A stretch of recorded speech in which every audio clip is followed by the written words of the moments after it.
Have you ever wondered what the government really knows about UFOs? Today, we're diving deep into the latest leaked files, the chilling Travis Walton abduction, and the unsolved mysteries that still baffle us today. Stay with us because this might change the way you see reality. Aliens, AI, reality, the unknown. The biggest questions begin here. Hey everyone, welcome to the Big Question Podcast. Today, we're diving into a jaw dropping update on UFOs, government disclosure, and the latest viral news. Danny, Ladie, did you hear about the new government files that were just leaked today? Nope, we Nope. didn't. Yeah, so these files just surfaced, and they apparently confirm some previously undisclosed aerial phenomena from last year. Laddie, do you think these new files could actually prompt lawmakers to push for formal public hearings or more transparency soon? Oh, for sure. We want to know more, so people are pushing because they want to know the truth, right? Because we already seen it and we know it, but we want to know from them. Exactly. And I think that's the big push. People are done with just speculation. Danny, do you think the media will pick this up as a top story in the next few days? I think the media is already trying to push it, but to be honest, I'm not sure if the files they're giving us is real, or maybe that's not even the real things that we want to see. Maybe they're just giving us the most smallest things, you know what I mean, Yeah, instead of giving us the real answer. that's for sure. Yeah, I think a lot of the coverage right now is surface level. Laddie, do you think we'll see some kind of whistleblower or insider who pushes for the full release? I hope so. We just gotta wait and see, and we gotta push them, and we gotta agree with them that we want to see what they really know, because just like Danny said, who knows if they're telling us truth, because they might be just feeding us lies again or little stories that we already know. We Yeah. want to know more, something deep, right? Something like, why are they here, right? We know they're here, but why? And that's the big question. Why all this secrecy? If we keep pushing, maybe we'll get that answer someday. But for now, we just have to stay alert and keep following the story. So, staying on this theme, Danny, Laddie, what do you think about the role of social media in spreading these kinds of UFO updates? Do you think it's helping or muddying the waters? You know what? It is helping, right? Because that's so true. Because nowadays with AI, it's hard to tell what's really real, right? Yep. And photographs and from back in the days, we could do that ourselves right now too, right? And I don't know, it's just hard to tell right now, but what do you think? Yeah, I completely agree. I think we really have to be cautious and look for multiple sources. Just because something goes viral doesn't mean it's real evidence, right? Yeah, that's true. You know what I think though? I think that whatever they're giving us, they isn't it funny that they released a movie called Disclosure Day right when they released Disclosure? Isn't it funny that you know what I think they did? Released the movie same time they released all the disclosures. So when people search up on Google, give me disclosure videos or photos or whatever, the movie will show up instead of The the files. files, You know what I I mean? get it. And it's so true. What do you think about that? Yeah, that's a really sharp point. It almost feels like a distraction tactic. Like they release the files, but the algorithm pushes the movie so people never even see the real evidence. I think we have to stay sharp on that. Yeah, exactly. So I think as we keep following this, we need to rely on independent sources, verify everything, and not just trust the first thing we see. So thinking about all this, Danny, Laddie, how do you both think the average person should approach these kinds of disclosures? What steps should they take to stay informed? To stay awake and to think Connected. and yeah, that's right. Stay Stay awake connected, yeah. and stay connected. Right. Staying connected means following multiple trusted sources, verifying what you see, and not letting yourself get overwhelmed by just one viral headline. Danny, Laddie, what do you think about how science and mainstream research is handling all of these UFO reports? Are they taking them seriously enough or not? How when scientists are disappearing and unalive, we're finding them unalived or they're unaliving themselves. Is that a connection you're trying to tell us? That's a really chilling point. Yeah, some people have raised concerns that certain researchers vanish or die under strange circumstances, and it definitely fuels the speculation that something deeper is going on behind the scenes. Hey, Danny Laddie, did you guys know there's this old unsolved mystery from the 1970s about a government UFO cover up? The details are wild, and they connect to some strange aircraft sightings. What do you think about that? Can you tell us a little bit more about that? Yeah, definitely. So back in the 70s, there were a series of sightings over a military base, and some of the witnesses claimed to have seen unusual flying objects that never appeared on any radar. Laddie, have you ever heard about that case before? No, I didn't, but I seen things like that before. And what's really strange is that some of the documents from that time were later redacted. So it makes you wonder what they were really covering up. Danny, do you think that's still relevant today? I think they're still trying to hide. Is there any more stories like this? Like, can you tell us a couple of stories like this, like unsolved or something like that about Even the people aliens? getting Abducted or some stuff like that. Like, do you have any stories you could tell us about? So, one of the most famous cases is the Travis Walton abduction in the late 70s. He disappeared for several days after a sighting, and when he returned, he had no memory of what happened. Laddie, have you looked into that case before? I heard about this, and I think me and you had this conversation before.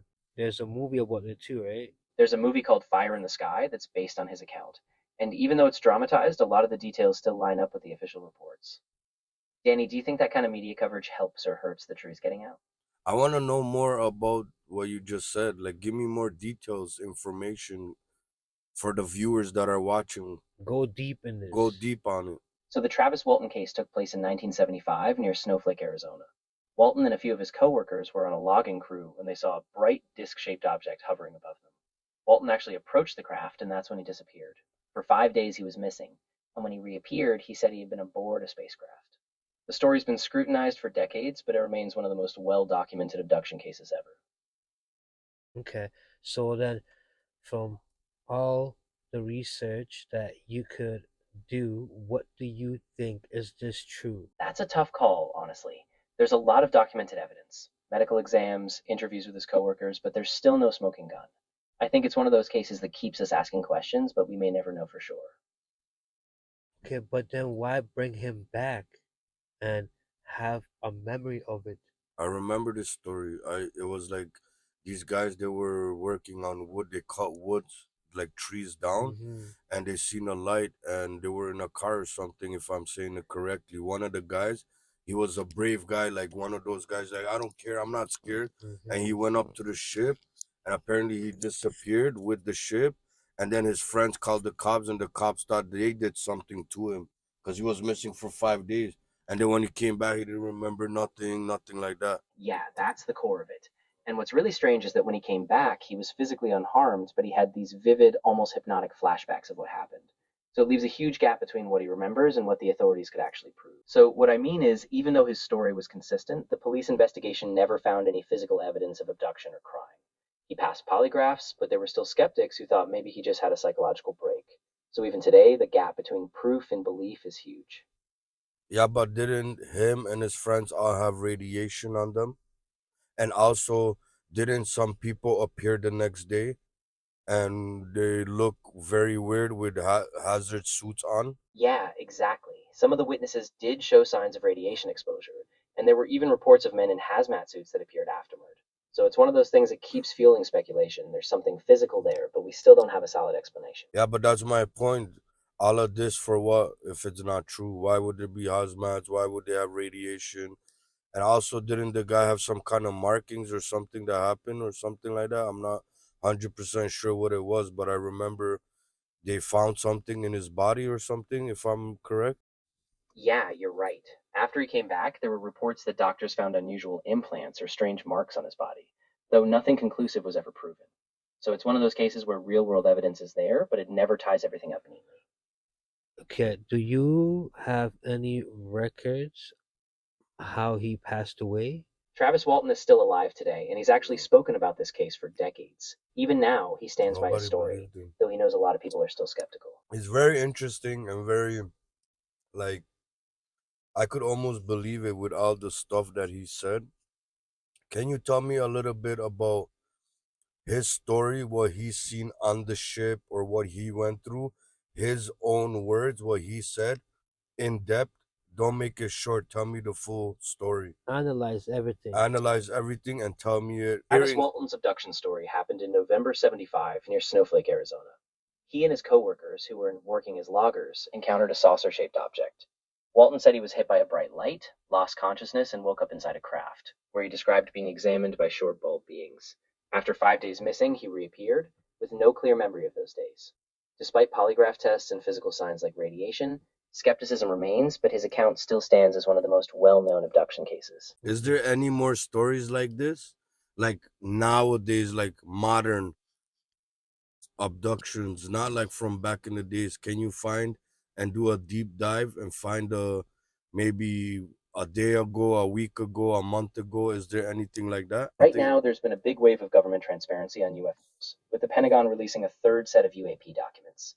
However, despite all these sightings, credible modern abduction reports are still extremely rare.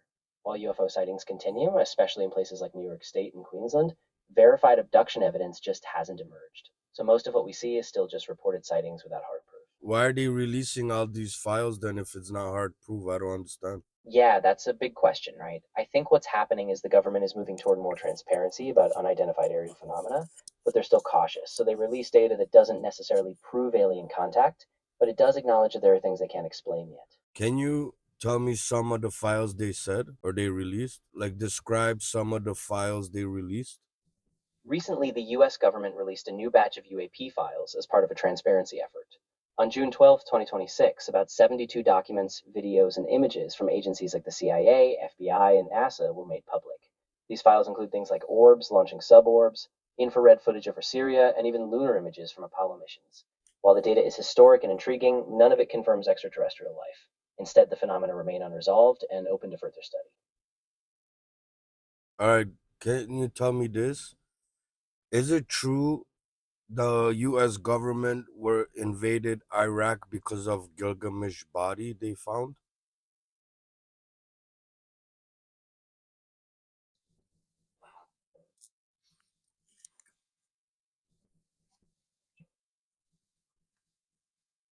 Let him think Guys, deep. There like is this no video. credible evidence that the US government invaded Iraq because of a discovery of Gilgamesh's body.